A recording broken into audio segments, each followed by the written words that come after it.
the floor where they drop like bombs. Faceless voices running all the cons. Digital whispers in a binary night. No light, no face, pure sound, no sight. Stories unfold in the dark, unscrolled. Echoes of silence, secrets untold. Waves crash loud in this audio cave. No mic, no fame, just the sound we crave. Tune and turn up, let the silence break.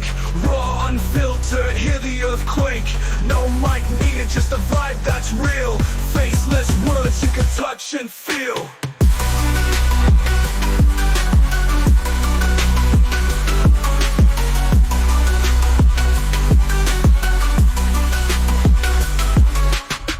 In shadows, voices untamed. No need for spotlight, no claim to fame. Just a beat of life in a stream of thought. Every word a punchline, no need to be taught. Just listen close, no visuals needed. Raw conversation, unprocessed, unseated. Feel the pulse in every sentence said. No distractions, just thoughts in your head. Whispers of the streets, rumbling through. Faceless yet vivid, a world in view. No mic, just souls, connecting in flow. Pure and raw, let the rhythm go.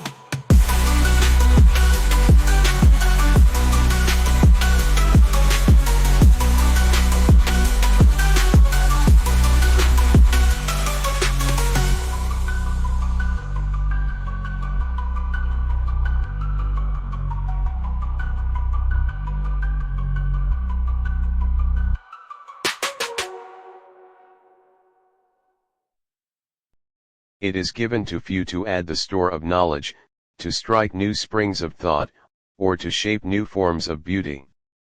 But so sure as it is that men live not by bread, but by ideas, so sure is it that the future of the world lies in the hands of those who are able to carry the interpretation of nature a step further than their predecessors. Thomas Huxley. Thomas Henry Huxley was a pivotal 19th-century English biologist and anthropologist, most notably recognized for his fervent support of Charles Darwin's theory of evolution, earning him the moniker Darwin's Bulldog. Beyond his defense of evolutionary theory, he coined the term agnosticism to articulate his philosophical viewpoint and significantly contributed to the development of science education in Britain. He also conducted extensive scientific work in comparative anatomy and the study of invertebrates, cementing his legacy as a leading figure in the popularization of evolutionary thought and the advancement of scientific understanding. Public understanding. Beyond his lab, Huxley was a tireless advocate for science's democratization. His public lectures, lively, accessible, drew crowds from all walks of life, turning evolution from a scholarly debate into a household topic. He believed an informed public was the bedrock of progress, a vision that reshaped education and public discourse. Personality. Huxley's formidable presence shone in debate. His retort to Wilberforce was less equipped than a gauntlet, thrown with a steely resolve to defend truth. Yet his warmth emerged in quieter moments, guiding students with patience or penning romantic notes to Henrietta, revealing a man as human as he was heroic. Thomas and Aldous. Aldous Huxley inherited his grandfather's razor-sharp intellect, channeling it into dystopian visions rather than dissections. Where Thomas saw science as humanity's ally, Aldous warned of its tyranny, yet both, through observation and critique, upheld a family legacy of challenging the status quo. Thomas Henry Huxley's early life was characterized by a remarkable self-driven pursuit of knowledge despite limited formal schooling. Born into a financially strained middle-class family, his structured education consisted of only 2 years at his father's school, which soon closed. This lack of traditional instruction, however, ignited a passion for independent learning. He became an avid reader, exploring diverse subjects and even mastering German, a skill crucial for his later scientific work. He embarked on a medical path, beginning with apprenticeships and then gaining entry into Charing Cross Hospital, where his talent shone through early, leading to his first published scientific paper. Aldous Huxley's first novel, Chrome Yellow, published in 1921, is a witty social satire that takes place at a fictional country house called Crome, which was inspired by the real-life Garsington Manor. The novel, written during the summer of 1921 in Forte dei Marmi, Italy, brings together a group of intellectuals, each with their own eccentricities and romantic delusions. Through their interactions, Huxley satirizes the intellectual pretenses and romantic disappointments prevalent in the social circles of the time. The narrative unfolds as a series of conversations and events that expose the characters' vulnerabilities and the often comical gap between their aspirations and realities. Chrome Yellow is notable for its sharp observations, its satirical tone, and its exploration of the clash between different personalities within a confined social setting, and is written in the style of Thomas Love Peacock. Proper Studies 1927, deals with social and political issues. Do What You Will 1929, explores themes of morality, ethics, and human nature. Music at Night 1931, includes essays on art, music, and literature, as well as philosophical reflections. Texts and Pretexts 1932, a collection of literary criticism and commentary. Beyond the Mexique Bay 1934, a travelogue and social commentary. The Olive Tree 1936, essays on art, literature, and philosophy. Ends and Means 1937, a philosophical work examining the relationship between ethics and politics. Seeking advancement and relief from financial pressures, he joined the Royal Navy as a surgeon's mate on the HMS Rattlesnake. This voyage became a pivotal experience, allowing him to conduct extensive research on marine invertebrates and shifting his focus to zoology. Thus, his early life was marked by a tenacious dedication to self-education and a budding scientific acumen, setting the stage for his impactful career. The HMS Rattlesnake voyage from 1846 to 1850 was a pivotal scientific undertaking for Thomas Henry Huxley, far exceeding a mere career advancement opportunity. During this expedition, he dedicated himself to the meticulous study of marine invertebrates, with a particular focus on tunicates and jellyfish. His detailed observations and analyses of these creatures provided the essential foundation for his subsequent work in comparative anatomy and the development of his evolutionary theories. He not only conducted extensive research but also pioneered new methodologies for examining and understanding these organisms, leading to the publication of significant scientific papers that established his reputation as a rising figure in the field of zoology. Themes and Variations 1950, a collection of essays that show Huxley's wide range of interests.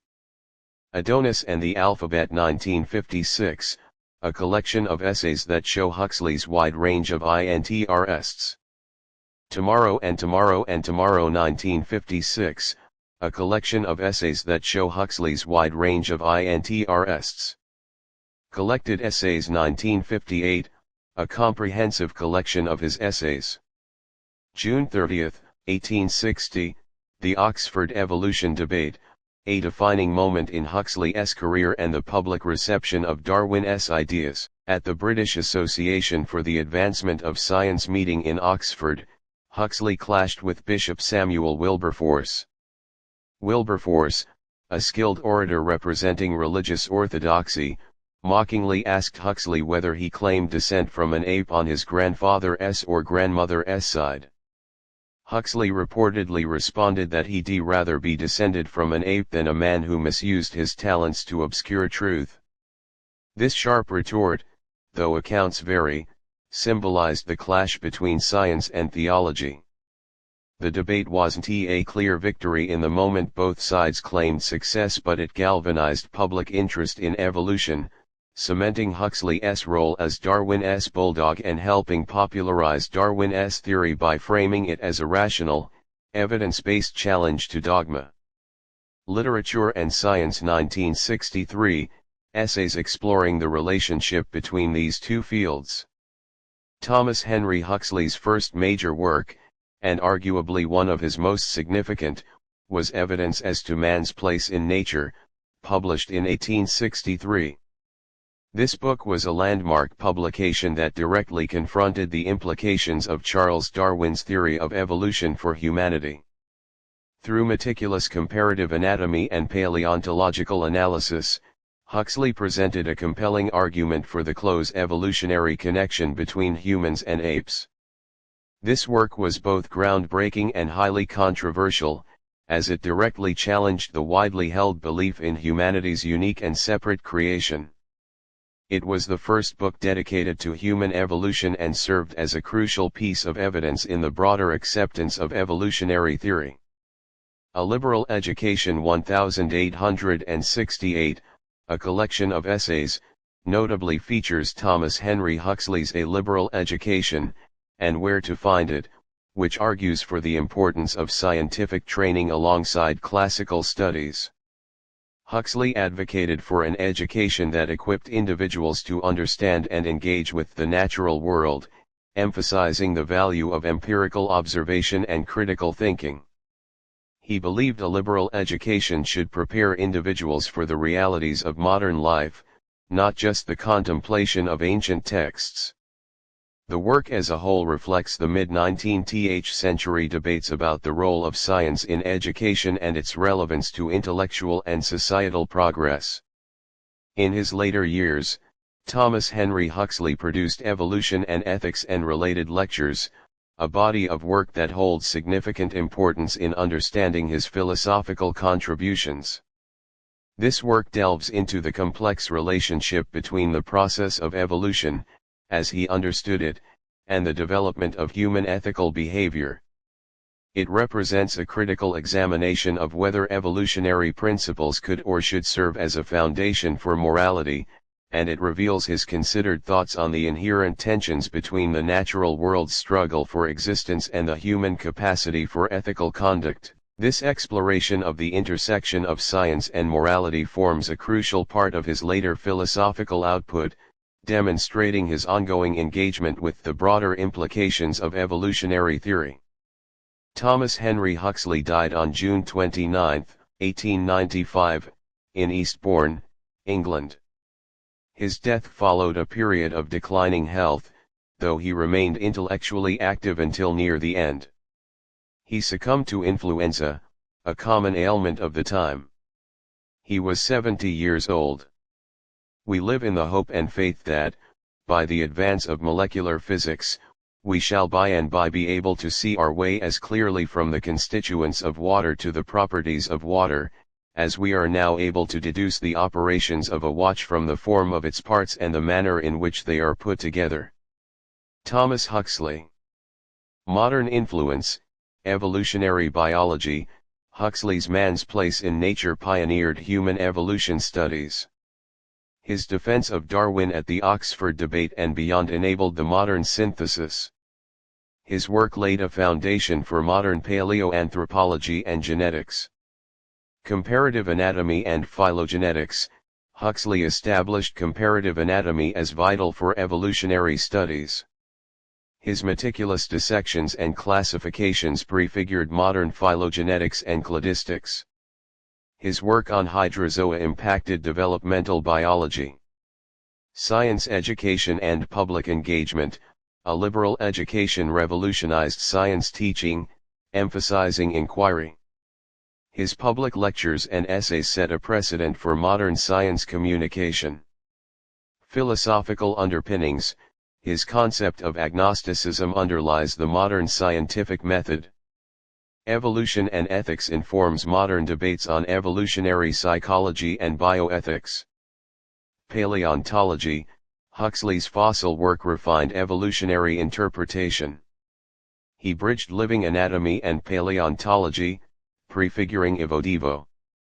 Scientific institutions and policy. He helped professionalize scientific research. His view of scientists' social duty resonates in modern calls for public engagement. Modern relevance. Genomics confirms his anatomical insights. His ethics work informs AI and gene editing debates. Digital platforms echo his public science outreach. Thomas Henry Huxley received a number of prestigious awards throughout his distinguished career. Here are some of the most notable: Royal Medal 1852, awarded by the Royal Society. Wollaston Medal 1876, awarded by the Geological Society of London. Clark Medal 1880, awarded by the Royal Society of New South Wales. Copley Medal 1888, the highest award of the Royal Society. Linnean Medal 1890, awarded by the Linnean Society of London. Hayden Memorial Geological Award 1893. Reference and citation, 1863, Evidence as to man's place in nature. Landmark work on human evolution. 1868, A Liberal Education, and Where to Find It essay advocating for science in education. 1893 to 1894, Evolution and Ethics and Related Lectures. Exploration of Evolution and Morality. 1846 to 1850, Scientific Papers from the HMS Rattlesnake Voyage. Papers establishing his zoological reputation. Huxley, Th. 1894. Evolution and Ethics and Other Essays. London, Macmillan and Co. Life and Letters of Thomas Henry Huxley 1900, edited by his son, Leonard Huxley. This collection of letters and biographical information provided valuable insights into Huxley's life and thought. This is a very important resource for those studying Huxley. Desmond, A. 1994. Huxley, From Devil's Disciple to Evolution's High Priest. Reading Mott, Addison Wesley. Comprehensive Biography. Gould, S.J. 2002. The Structure of Evolutionary Theory. Cambridge, Mott, Harvard University Press. Discusses Huxley's scientific legacy. The chessboard is the world, the pieces are the phenomena of the universe, the rules of the game are what we call the laws of nature. The player on the other side is hidden from us. We know that his play is always fair, just, and patient. But also we know, to our cost, that he never overlooks a mistake, or makes the smallest allowance for ignorance. Thomas Henry Huxley.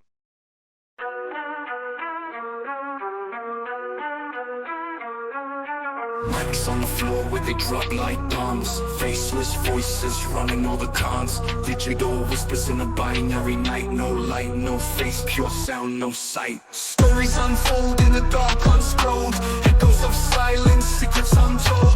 Waves crash loud in this audio cave. No light, no fame, just the sound we crave. Tune in, turn up, let the silence break. Raw, unfiltered, hear the earthquake. No mic needed, just the vibe that's real. Faceless words you can touch and feel.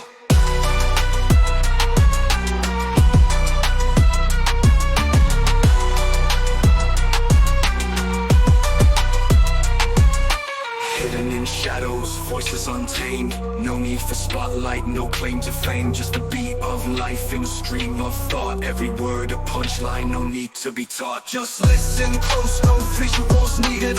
Raw conversation, unprocessed, unseated. Feel the pulse in every sentence said. No distractions, just thoughts in your head. Whispers of the streets, rumbling through. Faceless yet vivid, a world in view. No mic, just souls, connecting in flow. Pure and raw, let the rhythm go. Pure and raw.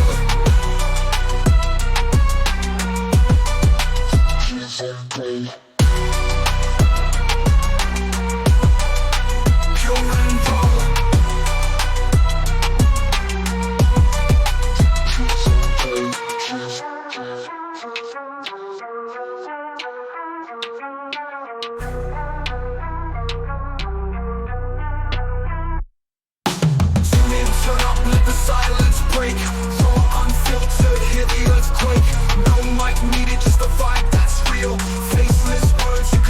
touch and feel. Tune in, turn up, let the silence break.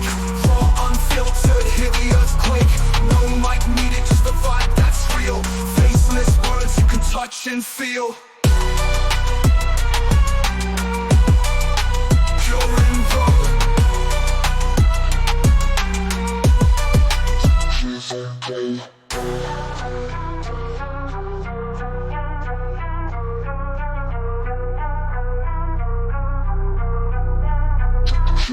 Okay.